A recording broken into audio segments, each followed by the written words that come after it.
아베 마리아. 안녕하세요. 아이꼴배 방송의 알렉수사입니다. 아이꼴배 방송은 성모기사회 인터넷 방송국입니다. 성 막시밀리아노 콜베 신부님의 영성에 따라서 미디어를 이용한 복음 전파에 그 목적을 두고 있습니다. 새로운 모습으로 시작하는 아이꼴배 방송으로 여러분을 초대합니다. 가톨릭 교회의 중심, 교황님이 계시는 곳 바티칸 박물관의 유산들을 한국에서 만나볼 수 있게 되었습니다. 세계 최대의 박물관, 바티칸 박물관의 소장품들이 국내 최초로 서울 예술의 전당 한가람 미술관에서 전시되고 있습니다. 이번 전시에서는 르네상스 시대의 조각작품에서부터 회화작품까지 신앙의 힘이 빚어낸 위대한 문화유산을 흠뻑 느껴보실 수 있을 것입니다. 자, 그럼 꼴배 수첩 시작해 볼까요?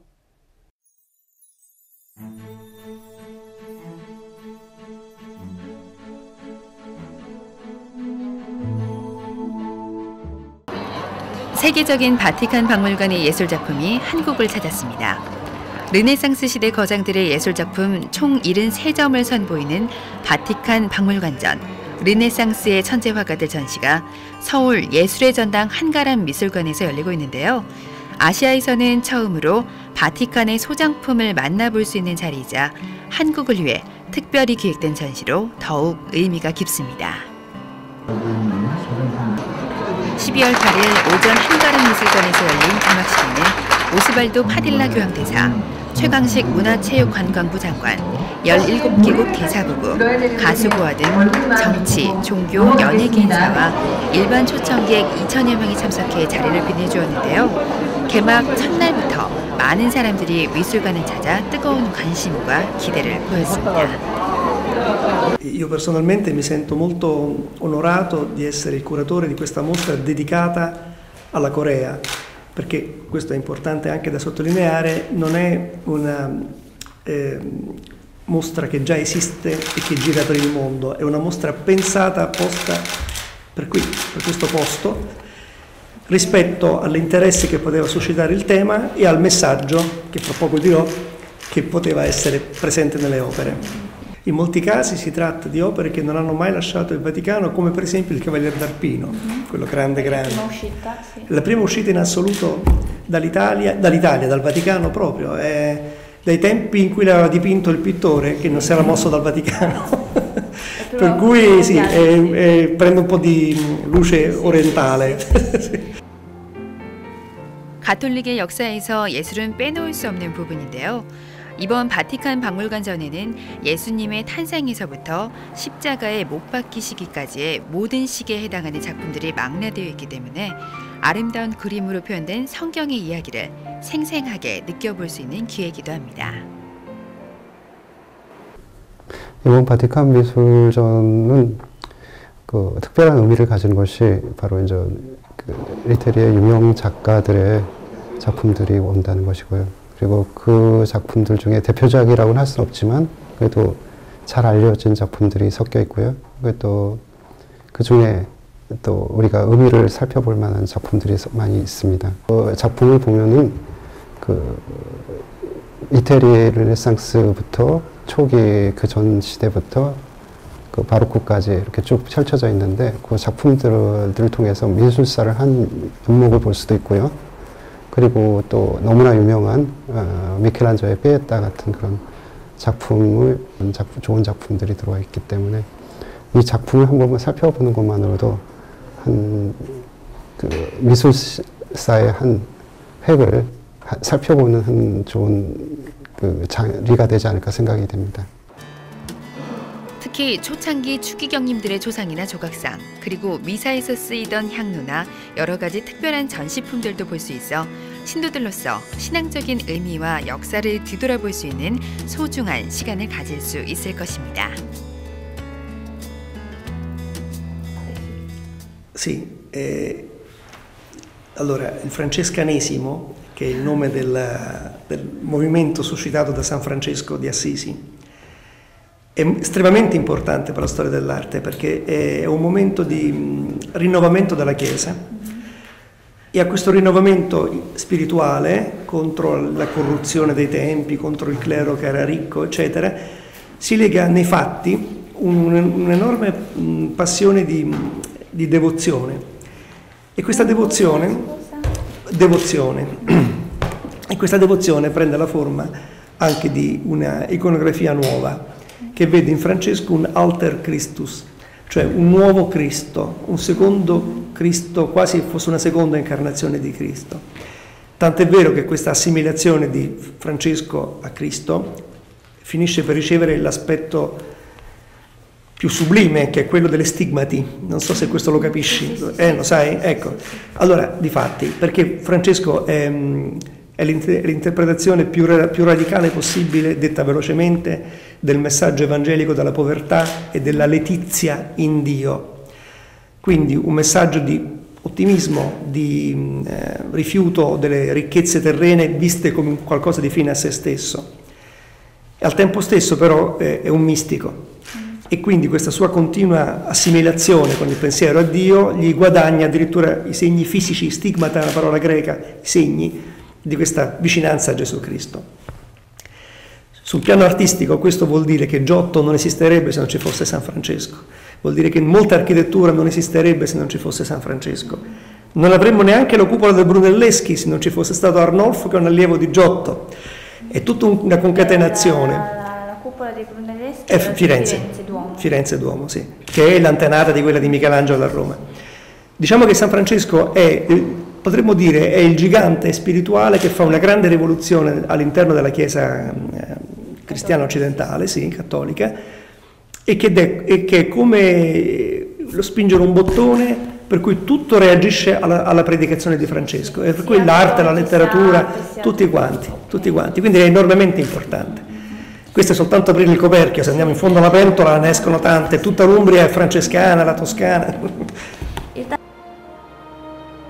총 8개의 테마로 구성된 전시실은 바티칸의 역사로부터 출발하여 르네상스 시기별로 회화와 조각, 장식 미술을 보여주고 있습니다. 레오나르도 다빈치, 미켈란젤로, 라파엘로 산치오 등 르네상스 거장들의 작품이 포함되어 더욱 눈길을 끄는데요.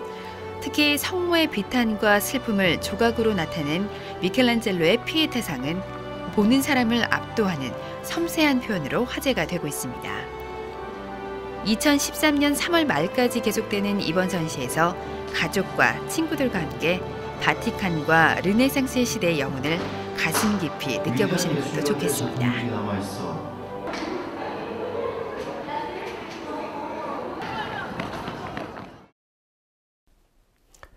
공소는 가톨릭이 전래되던 때부터 한국 가톨릭교회의 뿌리였습니다. 또한 복음 전파와 신앙을 이어오는 디딤돌이 되었던 아주 중요한 장소이죠. 공소 탐방 그 첫 번째로 돼지공소를 찾아갑니다. 함께 보시죠.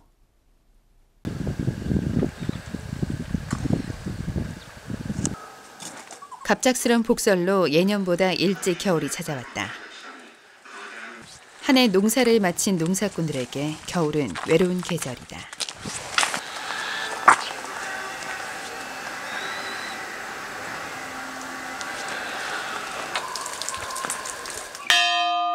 그러나 조용했던 농촌 마을도 오늘만큼은 사람들의 목소리로 활기가 넘친다.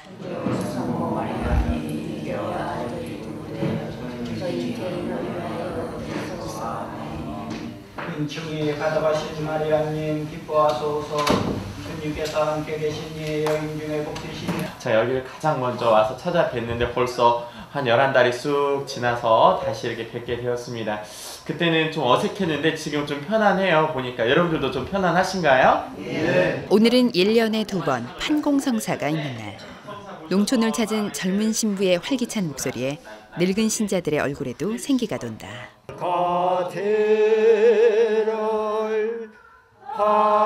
이들은 신앙을 지켜낸 선조들의 후손이다.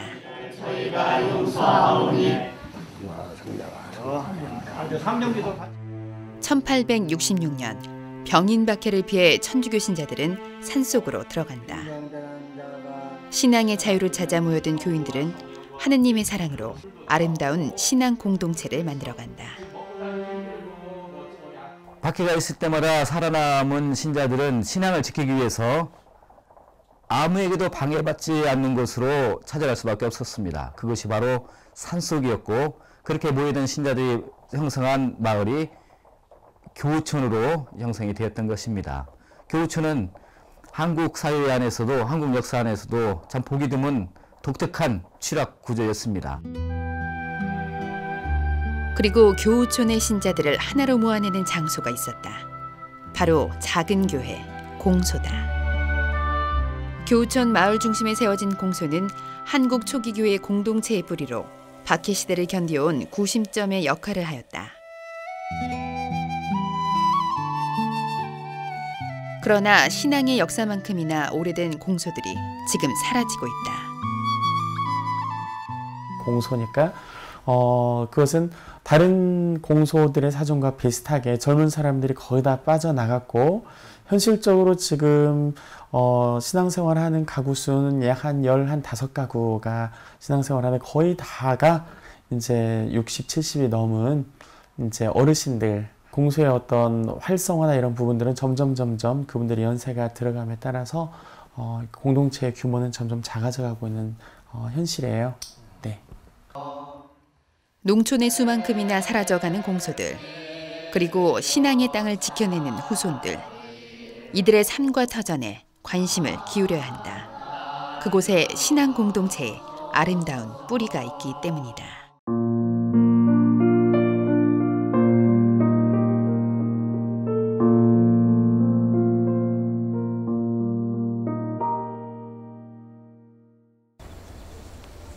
고개 모양이 마치 돛박을 엎어놓은 것과 비슷하여 붙여진 이름 돼제.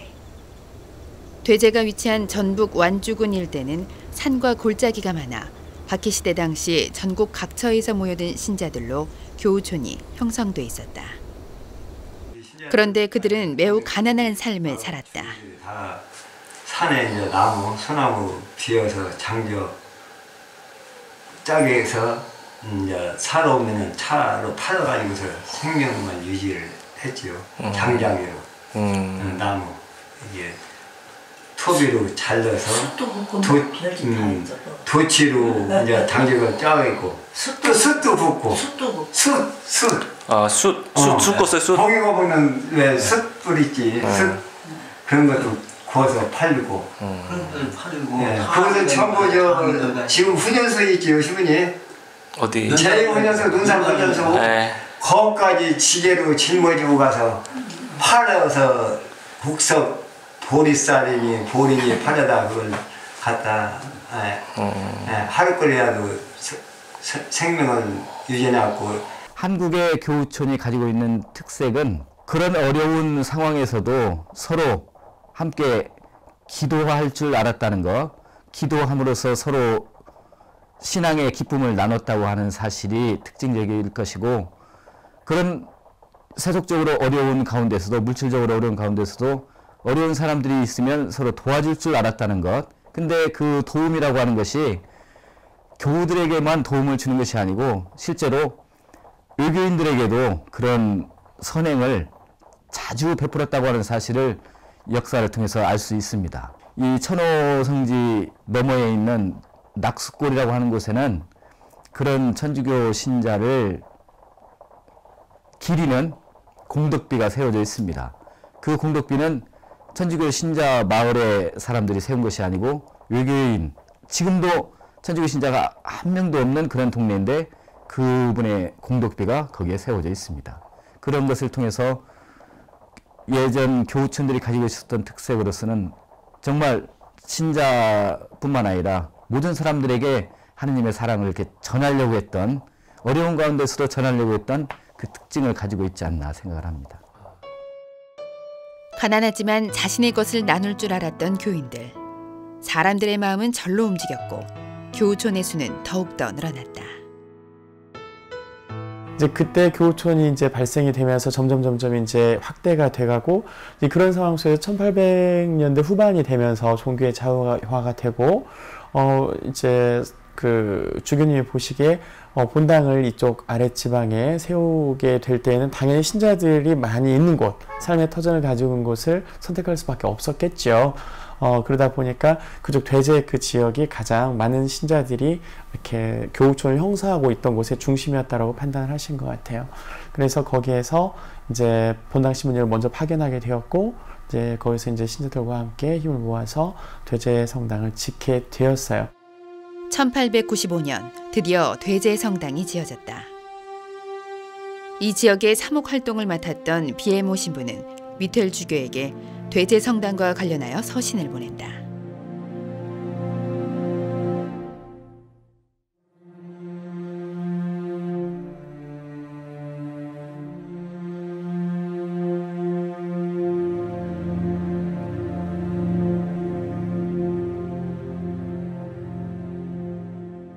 제가 지난 2월에 와가지고 제일 먼저 온 데가 어디라고요? 되제 왔잖아요. 여기를 왜 제일 먼저 왔다고 그랬죠? 제가 부임하자마자 다음날 왔어요. 예, 왜 왔다고 그랬죠? 내가 좋으시니까.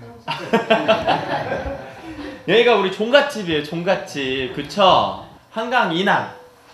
우리 최초의 우리 성당이잖아요. 그래서 이 되제 성당으로부터 쫙 이렇게 퍼져 나갔다고 보면 돼요. 우리 전주교구의 모본당이기도 하죠.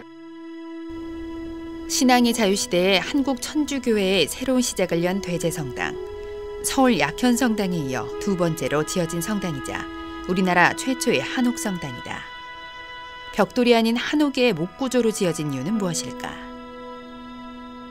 예전 성당들이 산속에 있는 이유도 신자들이 산속에 살고 있었기 때문에 산속에 먼저 성당들이 세워지게 되었는데, 외국처럼 벽돌로 훌륭하게 세울 수 없는 환경도 있었죠. 가난하고 그렇기 때문에 그 주위에서 얻을 수 있는 재료들을 가지고 성당을 지을 수밖에 없었죠.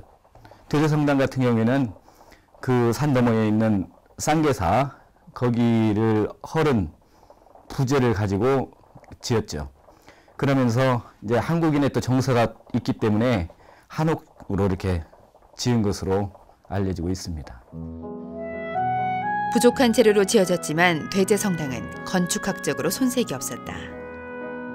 우선 당시 시대상을 고려한 부분을 찾아보면 성당 내부의 신자석은 칸을 막아 남녀석을 뚜렷이 구분하였다. 또한 내부의 출입문을 따로 두어 장유유서의 법도대로 노인, 중년, 어린이의 문을 엄격하게 구분하였다.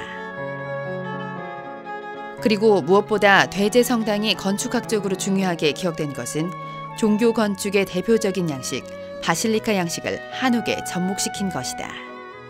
되제 성당 같은 경우에도 바실리카 양식의 변형이라고 하는 건축학적인 의미를 얘기를 하는데, 어떤 면에서 그러냐면 바실리카 양식은 많은 사람들이 그 집회에 이렇게 참여할 수 있는 그런 공간을 만드는 것인데, 그 장방형으로 이렇게 되어 있고, 그리고 회랑이 이렇게 형성이 되어 있다는 것이 또 특징이죠. 되제 성당도 가서 보면 양쪽으로 이렇게 회랑이, 툇마루식으로 회랑이 이렇게 형성이 되어 있죠. 바실리카 양식으로 지어진 대표적 성당 전주교구의 전동성당과 비교해보자.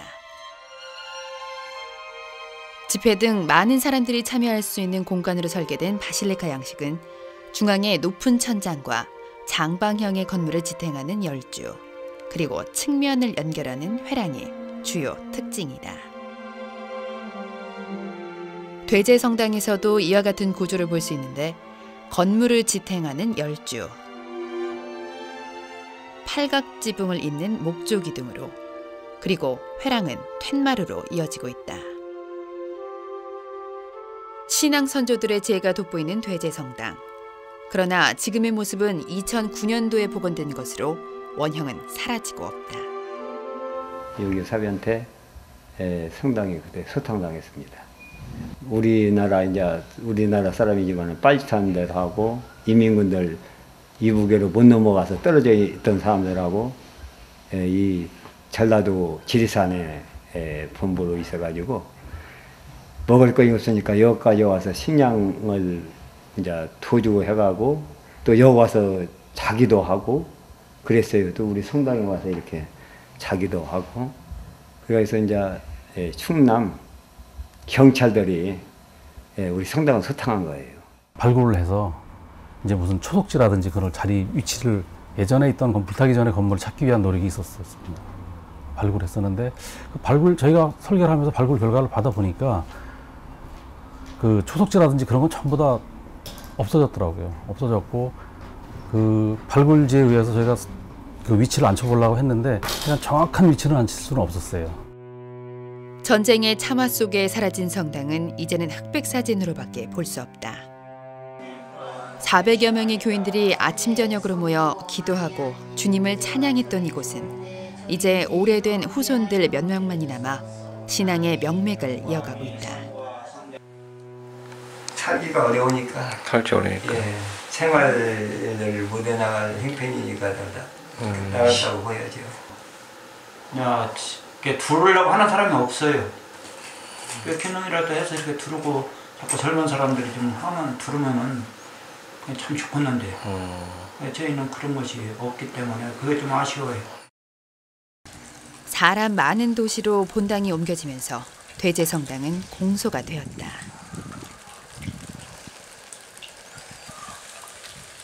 좀 슬프죠. 끝나고 나면 이제 함께 음식을 나누잖아요. 근데 음식을 준비하시는 분들도 대부분 다 거의 70이 넘으신 분들인데 그분들이 쭈그려 앉으셔가지고 이제 이것저것 만드시면서 아이고 이제는 힘에 부쳐서 못하겠어요 신부님. 제가 이걸 정말 새댁 때부터 했었는데 그러니까 40년 50년이죠. 이제는 너무 힘들어요. 이제 이런 말을 듣게 되면 이렇게 마음이 아파요. 그래서 준비하지 말으시라고 음식 아유 안 먹어도 된다고 그냥 가면 된다고 그러면 또 펄쩍 뛰세요. 그런 게 어딨냐고 오셨으니까 먹어야 되긴 하는데 그러니까 그분들은 해주고 싶고 함께 음식 나누고 싶은 마음은 늘 열정이 그대로 담아 있는데 몸이 이제 슬슬 이제 연세가 드셔가면서 노쇠해져 가는 거죠. 그러면서 제가 앞으로 한 10년 뒤 20년 뒤면은 이제 이러한 상황들도 이제 이런 문화들도 한순간에 이제 이렇게 사그러들 수 있겠구나 그러면서 안타깝고 좀 슬프죠. 아픈 몸을 마다하고 음식을 준비하며 함께 나누는 이유는 그들의 가슴에 새겨진 행복했던 유년의 추억들 때문이다. 이거 준비하면 너무 고생 많이 하시네요. 아니 차린 거 없어요. 차린 거 없어요? 왜 이렇게 안 차렸어요 그러면? 여기 시작하기가 튼튼해요. 시작이 하도 기도할까요? 네. 성부와 성자와 성령의 이름으로. 아멘. 주님, 은혜로이 내려주신 이 음식과 이 음식까지 수고하신 모든 분들의 강복하소서 우리 주 그리스도를 통하여 비나이다. 아멘. 성부와 성자와 성령의 이름으로. 아멘. 이렇게 하는 인사 드리시면 어떠세요? 예. 기분이 좋죠.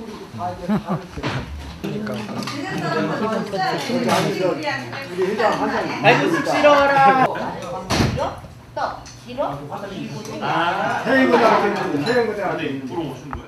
신부님 이재호 신부님 여기 당에서 저채 넘어오셔서 지무실 때 그때 저녁에 그냥 날 세우고 같이 놀고 그런 적이 있어. 그때 재밌었지요. 봄 방공, 가을 방공 그렇게 오셔가지고 밤새웠죠. 밤새울 때가 들어 있었지요. 전에는 하루에 오셨다 하루 가신 게 아니고 미사 3대까지 드렸어. 이틀 밤을 기무시고 신부님께서 여기서 기무시고 그렇게 신자들하고 자유롭게 재미있게도 이렇게 밤샘도 하다시피 하셨죠. 뭐하고 노셨어요? 응? 뭐하고 노셨어요? 윷놀이도 하고 뭐 노래도 같이 부르고. 아버지에서 아버지로 이어진 신앙의 유산들. 그것은 쉽게 얻을 수 있는 것이 아니다. 제일 첫째 문답 교리가 사람이 무엇을 위하여 세상에 났느뇨 사람이 천주를 알아 공경하고 자기 영혼을 구하기 위하여 세상에 났나니라. 그게 시작이야. 320억 중에 중간중간 신부님이 눈 딱 감고 그걸 물어. 그럼 대답을 못하잖아요. 우리가 못하면 다시 배워가지고 2번, 3번까지 쫓겨나. 알고 해야 돼. 구해성사를 보려면. 그만큼 엄했어요. 지금 그렇게 한다고 보면 우리 신자들 상당히 나올 사람 없을 거예요. 지금 그런 생각이 들어요. 지금. 예. 그렇게 엄했어요. 진짜 엄했어. 또 신부님 오시면 지금 이렇게 이렇게 인사하지. 옛날에는 큰 절 무릎 꿇고 큰 절 올렸어요. 할아버지들도 신부님한테 할아버지 얘기하고 우리 할아버지들도 신부님 모시면은 이렇게 이렇게 하고 큰 절 올렸어. 큰 절 이렇게 신부님한테 꼭 이렇게 인사드리세요. 저는 말할 것도 없고 우리 할아버지들도 그러셨어. 네. 이렇게.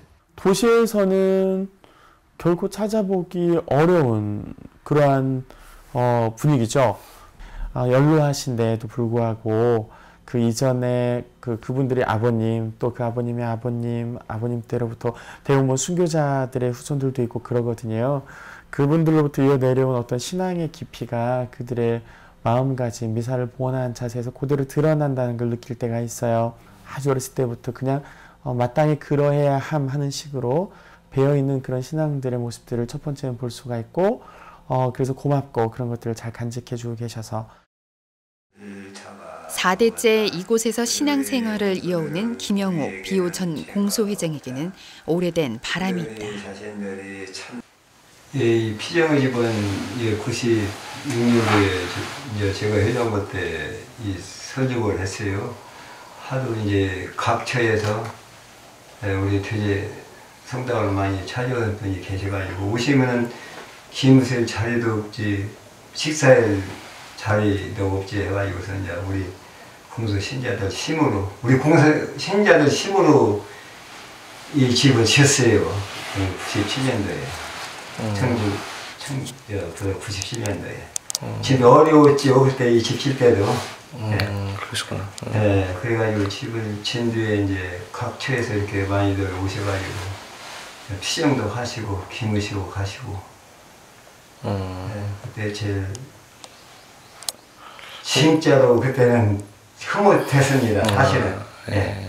네. 오신 분들 기무시고 가실 때 제일 보기가 좋았어요. 바라는 것이 은퇴 신부님이나 수녀님이라도 좀 계셨으면 여기요? 네. 계셨으면 그래도 오시는 손님들 이렇게 말씀도 해주시고 이렇게 하면은 더 홍보 활동이 될 걸 이렇게 알고 있고요.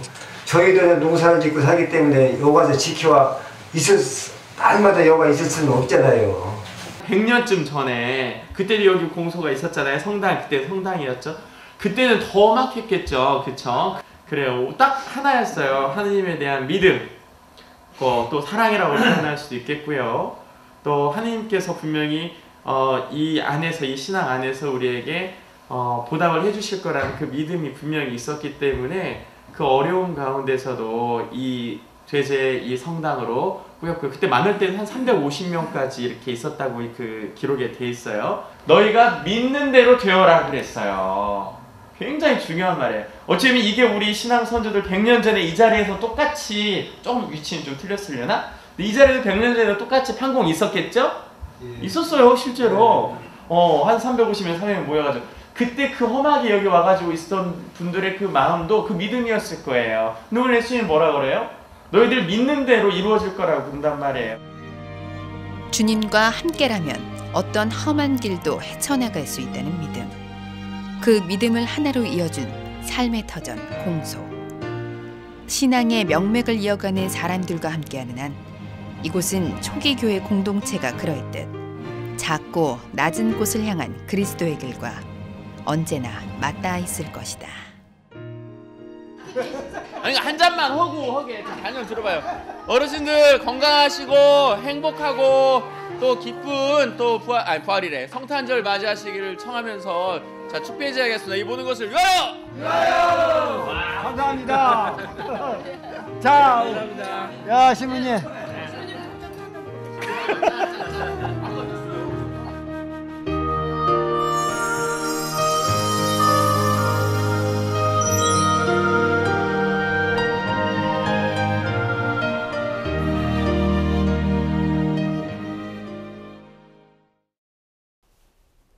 초대교회부터 그림은 신앙을 표현해주는 아주 중요한 도구였습니다.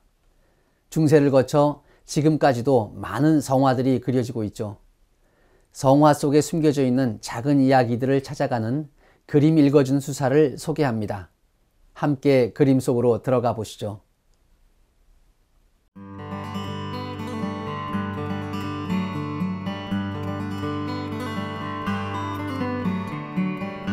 말씀드릴 첫 번째 그림은 바로 주제페 체사리의 성모 스테고지, 그 주의 탄생 예고 장면 그림입니다. 이 그림을 그린 그 주제페 체사리는 1500년대 말에서 1600년대 초까지 활동하던 작가인데, 바로 이제 르네상스가 끝나고 다음 회기로 넘어가는 시대에 그 중간에 과도기라고 할 수 있는 그 매너리즘 시대 작가입니다. 또 매너리즘 시대의 작가이기 때문에 매너리즘 작가라고도 하기도 하지만 바로크 양식을 가지고 있기 때문에 또 바로크 작가로도 분류할 수가 있는데요.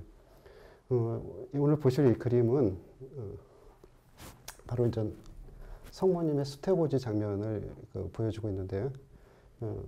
여기 성모님 그림, 성모님이 있고 등장인물은 이제 천사, 가브리엘 천사가 성모님께 나타나는 장면입니다.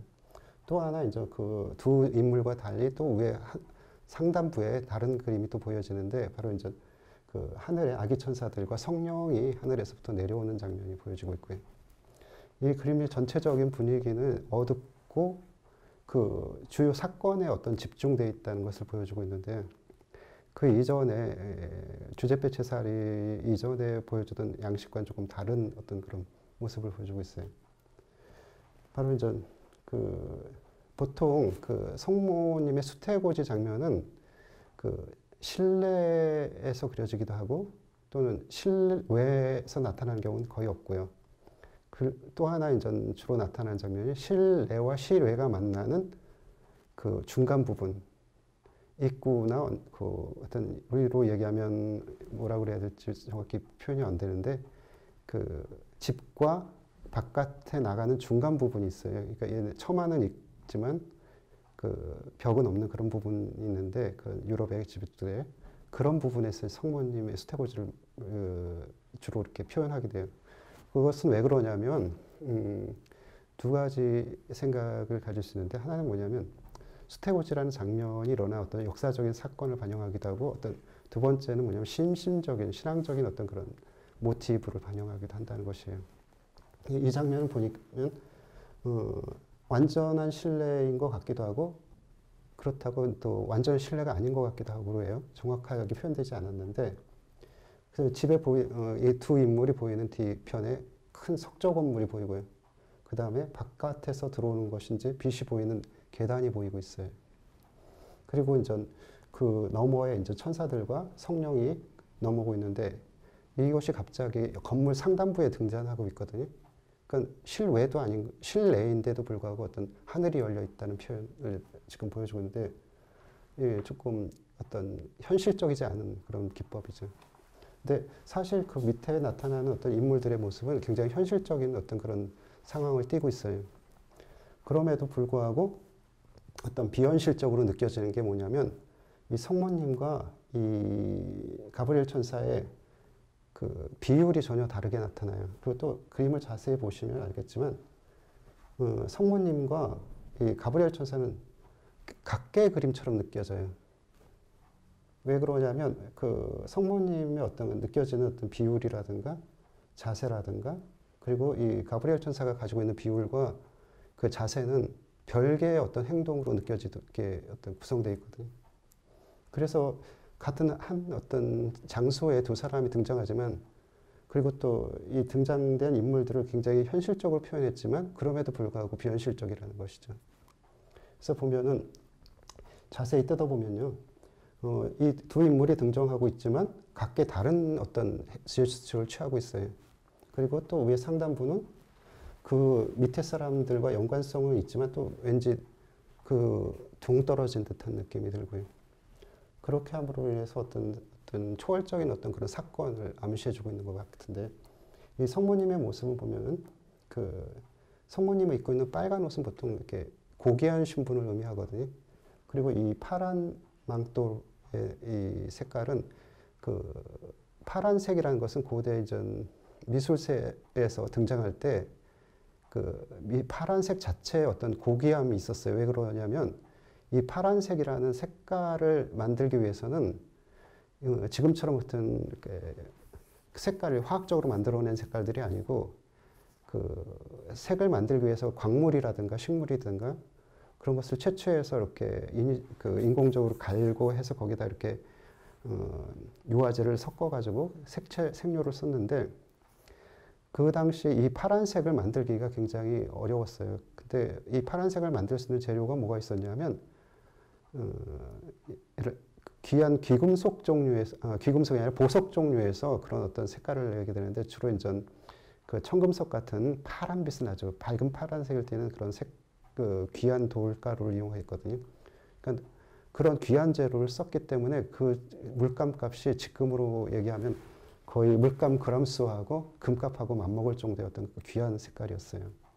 그렇기 때문에 그런 귀한 색깔을 함부로 어떤 등장인물들에 쓰지 않고 어떤 그 화면 속에 나타난 인물 중에 어떤 특징적으로 귀한 인물이라든가 아니면 고귀한 신분을 나타낼 때라든가 아니면 주인공이 될 만한 사람들한테 이런 색깔을 입혔어요. 그래서 그런 의미 때문에 이 파란색이라는 주는 의미가 이제 원래는 그 색깔이 가지는 어떤 값어치 때문에 생긴 것인데 그것이 이제 귀한 분한테 적용되니까 성모님의 색깔로 정착되게 돼서 지금은 파란색은 성모님의 색깔로 이제 정착이 돼 있죠.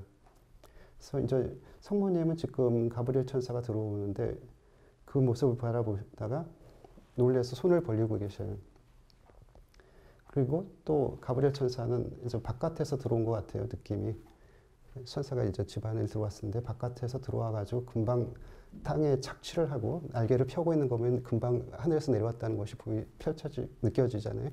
그래서 다리 부분이 이렇게 착지하는 모습이 금방 딱 도착해서 성모님께 어떤 그런 예고를 한 듯한 느낌을 보여주고 있는데 성모님을 향해서 이제 내려앉을 때 아주 존경과 존중의 표시로 이렇게 손을 모으고 있고 그 손 가운데 흰 백합을 가지고 있어요. 이 백합은 바로 이제 순결을 의미하는 그런 꽃이거든요.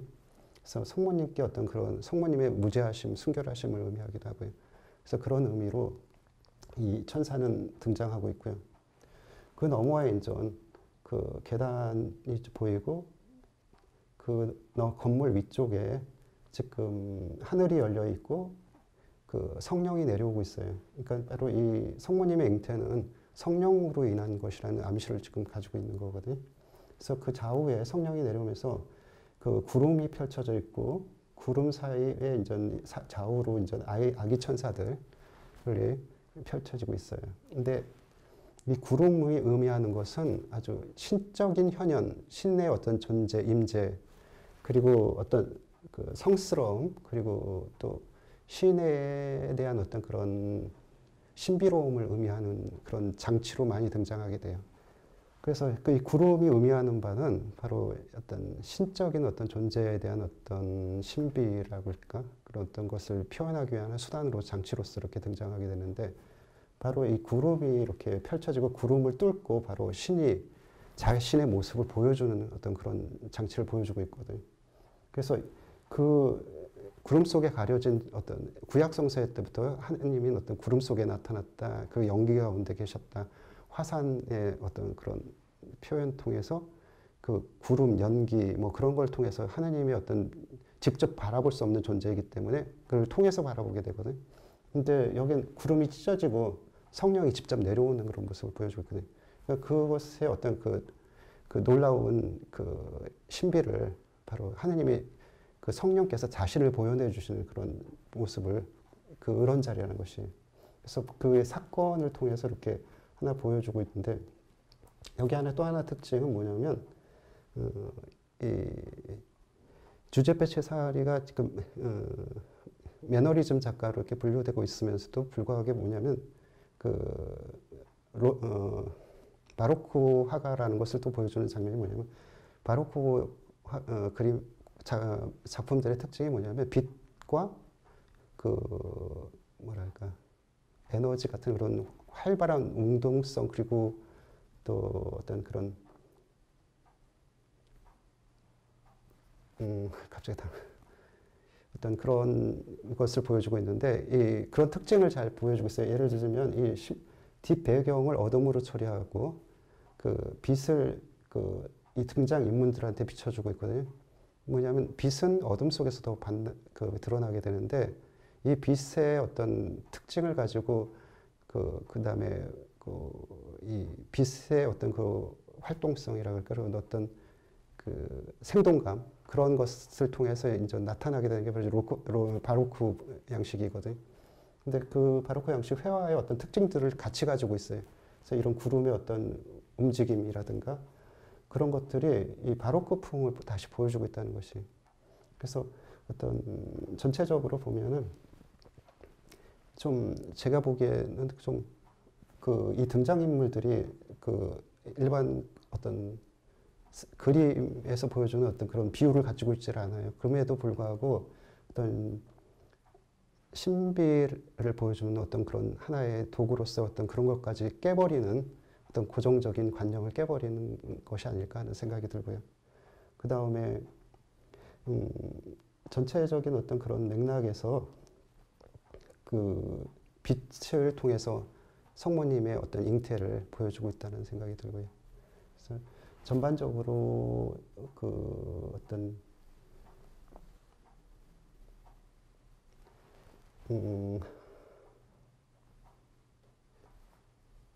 조금은 어색한 그림이기도 하지만 그럼에도 불구하고 어떤 신비를 보여주는 어떤 그림이라는 느낌이 듭니다. 2013년 새해의 시작과 함께 아이꼴배 방송도 새로운 모습으로 인사드리게 되었습니다. 많은 어려움을 딛고 새로 시작하는 아이꼴배 방송이 하느님 말씀을 전하는 데 훌륭한 일꾼이 될 수 있도록 여러분의 많은 응원과 후원을 부탁드립니다. 2013년 새해에는 힘들고 고통받는 모든 이들이 주님 안에서 평화를 얻을 수 있으면 좋겠습니다. 여러분 가정에 주님의 평화가 가득하기를 기도합니다.